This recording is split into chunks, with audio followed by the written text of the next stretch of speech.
Selamat siang, Bu Nov. Iya, selamat siang Ibu Yowan. Apa kabar Nov, Ibu Yowan? puji Tuhan, Bu Nov. Kabar saya baik, Bu Nov. Bu Nov, kabarnya bagaimana sekarang? Iya, puji Tuhan juga baik, sehat. Bagaimana Ibu Yowan? Ya, Bu Nov, begini, Bu Nov. Maksud saya untuk menghubungi Bu Nov dalam ruang virtual karena memang saya merasa Bu Nov ini bisa untuk saya berbagi cerita dan mungkin bisa memberikan jalan keluar kepada saya, Bu Nov. Begini, Bu Nov. Ya. Saya mau bercerita mengenai kasus bullying. Bully yang terjadi di SD 306 Maluku Tengah ini sudah sangat meresahkan, Bu. Sehingga saya merasa ini keadaan yang tidak bisa saya biarkan terus-menerus begini. Jadi saya datang ke Benop untuk mungkin bisa membantu saya dalam masalah ini di sekolah saya, Bu Nov. Iya, dengan senang hati Bu Yowan. Ini saya mau tanya kira-kira bentuk bully seperti apa yang Ibu dapatkan di sekolah Ibu?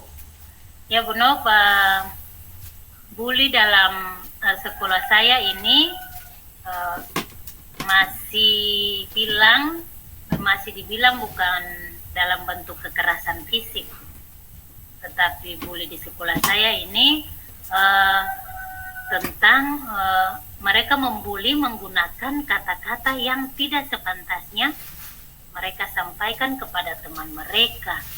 Seperti ada di kelas saya itu ada salah satu orang anak, beberapa sih banyak di kelas saya yang suka mengejek tentang warna kulit, bentuk rambut, sehingga saya merasa resah dengan kejadian ini yang terjadi berulang-ulang dan melibatkan banyak siswa di sekolah saya.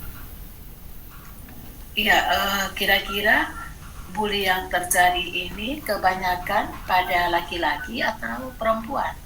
Kalau bully yang terjadi di sekolah saya, Bu Nov, itu yang saya lihat dia tidak terjadi pada laki-laki saja, tetapi di kelas kecil atau SD ini itu dia terjadi pada perempuan dan laki-laki, anak perempuan dan anak laki-laki di sekolah saya. Jadi dia tidak terpatok cuma terjadi untuk anak laki-laki saja atau anak perempuan saja, Bu Nov. Iya. Terus kira-kira rencana apa yang akan Ibu jalani dalam melihat kasus pembulian ini? Ya, Bu Nov, mengenai rencana, saya sih berencana untuk bagaimana saya bisa berkoordinasi mungkin dengan kepala sekolah untuk bagaimana kita mensosialisasi dampak bully ini kepada, yang pertama itu kepada siswa-siswi di sekolah saya dulu, dan kemudian kita bisa menerapkan itu juga untuk orang tua murid juga komite, sebab saya pikir ini pihak-pihak yang terlibat untuk bisa saya libatkan dalam mengatasi masalah bully di sekolah ini. Sebab saya pikir mungkin dengan saya melibatkan orang tua, mungkin saja saya pikir begini, Bu Nov, bully ini terjadi bukan asalnya dari sekolah, tetapi mungkin dari rumah. Anak itu lingkungannya tidak menunjang dan biasa terjadi pembulian di sana, dan mereka membawa itu ke sekolah. Mereka mencontoh itu masuk di sekolah, dan saya rasa anak ini kan biasanya suka mencontohi orang yang lebih tua dari mereka, dan mungkin mereka bergaul di rumah itu dengan orang-orang yang lebih dewasa daripada mereka. Ya. Pada dasarnya saya setuju dengan apa yang menjadi rencana dalam pemikiran Ibu Yowan untuk mengadakan sosialisasi anti bully ini. Dan memang dalam perencanaan ini memang seharusnya orang tua itu dilibatkan, karena memang orang tua itu kan dia juga merupakan bagian dari komponen sekolah.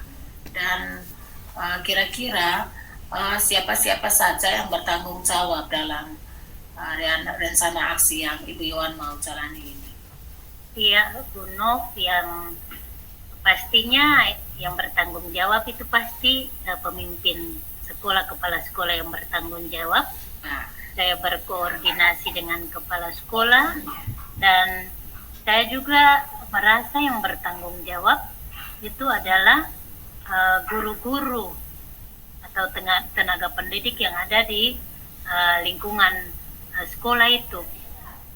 Saya juga berpikir Bu, apabila rencana saya untuk mensosialisasi ini kepada siswa tidak berhasil, saya sudah menyiapkan rencana yang berikut.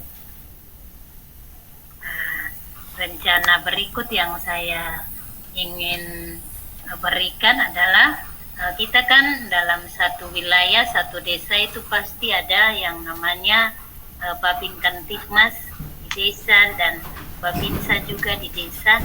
Saya berencana untuk melibatkan mereka.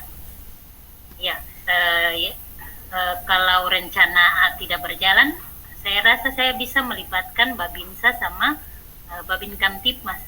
Sebab dengan adanya mereka memberikan sosialisasi kepada peserta didik, saya merasa mungkin lebih baik.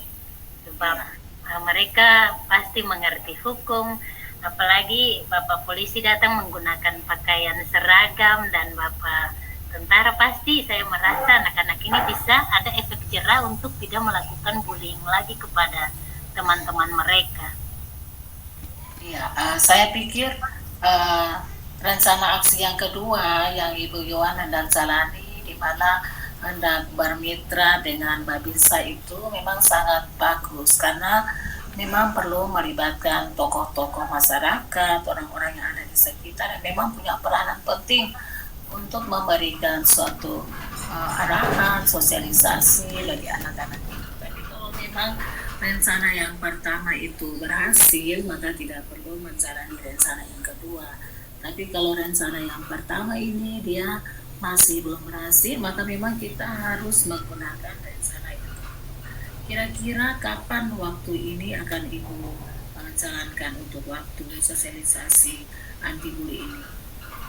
Ya Bu, untuk karena saya rasa bully ini sangat meresahkan, saya berencana untuk secepatnya besok saya akan berbicara dengan kepala sekolah dan teman-teman guru yang lain untuk minggu depan kita sudah bisa melakukan sosialisasi anti bullying ini di sekolah untuk menurunkan atau meniadakan bullying di SD 306 Maluku Tengah ini.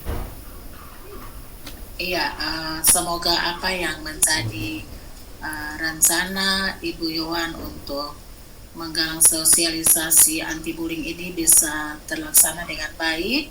Ya, saya mengharapkan bahwa rencana ini juga nantinya bisa membawa suatu perubahan besar bagi SD 306, sehingga pada sekolah tersebut tidak ada lagi bullying. Karena memang bullying ini secara tidak sadar dia bisa mematikan karakter anak, sehingga anak itu untuk bertumbuh dan berkembang sudah ada image yang jelek terhadap dirinya, sehingga untuk mengembangkan dirinya itu pasti. Ya, mungkin itu saja. Terima kasih Ibu Yohan sudah mau berbagi dengan saya. Jangan sungkan-sungkan kalau memang ada persoalan atau butuh rekan kerja untuk curhat, bisa saja Ibu Yohan menghubungi saya. Saya siap untuk tetap mengarahkan, menuntun Ibu Yohan sehingga persoalan yang didapat itu bisa diselesaikan dengan baik. Ya, terima kasih Bu Nov atas masukan yang diberikan kepada saya, dan jangan bosan-bosan ya ketika saya datang lagi untuk meminta masukan, minta arahan dari Ibu untuk setiap permasalahan yang saya hadapi. Iya.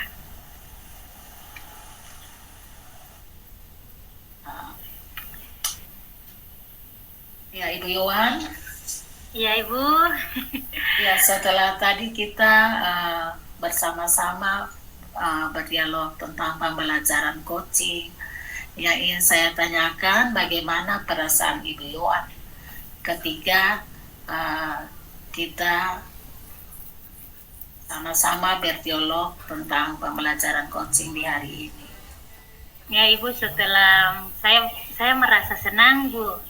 Soalnya saya merasa terbantu dengan apa pendapat-pendapat yang Ibu berikan kepada saya, sehingga saya bisa dengan sendirinya memecahkan masalah yang saya hadapi sekarang ini. Dan saya berencana akan melakukan semua perencanaan yang saya rencanakan ini ke depan. Iya, itu Ibu. Iya, baik, terima kasih Ibu Yohan. Iya, makasih Bu Nov. Sama-sama Ibu Yohan. Ya.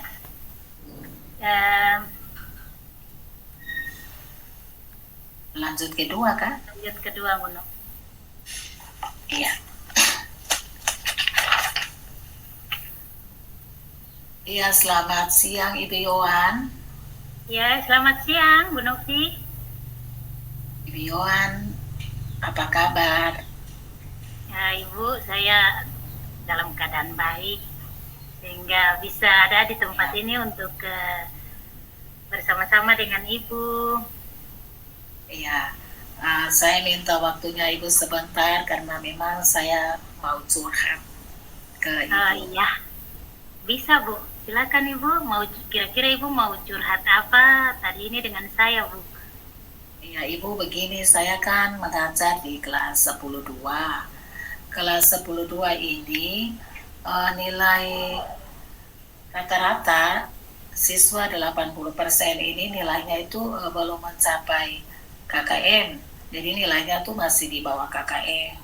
Padahal saya merasa saya sudah berusaha semaksimal mungkin memberikan pembelajaran yang terbaik, yang menyenangkan, tapi kok kenyataannya nilai mereka itu 80% tidak mencapai KKM. Jadi saya mau curhat ke Ibu, kira-kira bagaimana ini jalan keluarnya? Ya Bu Nov, saya mengerti apa yang Ibu sampaikan. Jadi sekarang fokus kita tadi ini mencari cara bagaimana agar nilai siswa yang Ibu ajar itu dia mencapai KKM. Yang pertama, kira-kira dari 80% itu dia ada pada skala dari 1 sampai 10 itu dia ada di skala berapa Ibu menurut Ibu Novi? Ya, kalau menurut saya kira-kira dia ada pada skala 7. Oh, dia ada pada skala 7. Ya, pasti Ibu Novi sangat terganggu dengan masalah tentang nilai anak-anak yang di bawah KKM. Yang ingin saya tanyakan di sini, apakah masalah ini terjadi cuma untuk mata pelajaran Bu Nov saja? Iya, bukan saja di saya, tapi ada juga beberapa guru yang lain yang memang mengeluh hal yang sama dengan saya. Oh, jadi bukan cuma terjadi buat Ibu Nov saja, tapi masalah ini juga banyak dialami oleh teman-teman yang lain di sekolah Ibu Nov. Bagus dengan apa yang sudah Ibu sampaikan kepada saya. Menurut Ibu Nov, kemungkinan-kemungkinan atau ada cara-cara yang ingin Ibu lakukan agar bisa mengatasi situasi ini atau tidak? Iya, kalau saya pikir-pikir rencana ke depan itu saya akan menggunakan atau saya akan membuat pembelajaran berbasis game biar anak-anak itu dia lebih tertarik lagi dengan pembelajaran saya. Apalagi pembelajaran saya kan kebanyakan berhitung, kebanyakan reaksi, jadi memang seharusnya saya menggunakan pembelajaran berbasis game. Ya, yang ingin saya tahu juga, apakah Ibu sudah bertanya kepada murid atau siswa kira-kira pembelajaran seperti apa lagi yang mereka inginkan? Apakah semua cuma untuk masalah Ibu menyampaikan pembelajaran dalam bentuk game, atau ada lagi keinginan-keinginan yang mungkin siswa itu inginkan dari guru, mungkin menggunakan metode-metode yang lain selain berbasis game? Ya, untuk model pembelajaran berbasis game ini memang sudah ada di pemikiran saya. Nantinya saya akan bersosialisasi dengan siswa dan saya akan memberikan pertanyaan bagi mereka, apakah mereka suka untuk model pembelajaran berbasis game ataukah mungkin ada ide-ide mereka yang lain yang nanti saya akan berusaha untuk mengikuti mereka, karena memang saya harus memberikan pembelajaran berdasarkan kebutuhan murid. Jadi saya harus tanya dulu kepada mereka bahwa mereka itu lebih sukanya kemana, biar saya yang nanti menyesuaikan kebutuhan mereka. Iya, saya rasa apa yang disampaikan Bu Novi itu sangat bagus, dan sekarang kita akan lanjut ke solusinya. Langkah awal yang Ibu sampaikan itu saya rasa sangat baik. Untuk mencapai rencana ini, kira-kira jangka waktu yang Ibu inginkan untuk menjalankan rencana ini nih, kira-kira kapan jangka waktu untuk melakukan rencana pembelajaran berbasis game? Iya, mulai besok saya sudah mulai merancang pembelajaran berbasis game. Ya, mungkin saya akan meminta bantuan Pak Arnold atau yang pintar IT untuk mengajarkan saya bagaimana konsep yang saya terapkan ini bisa diterapkan dalam bentuk game.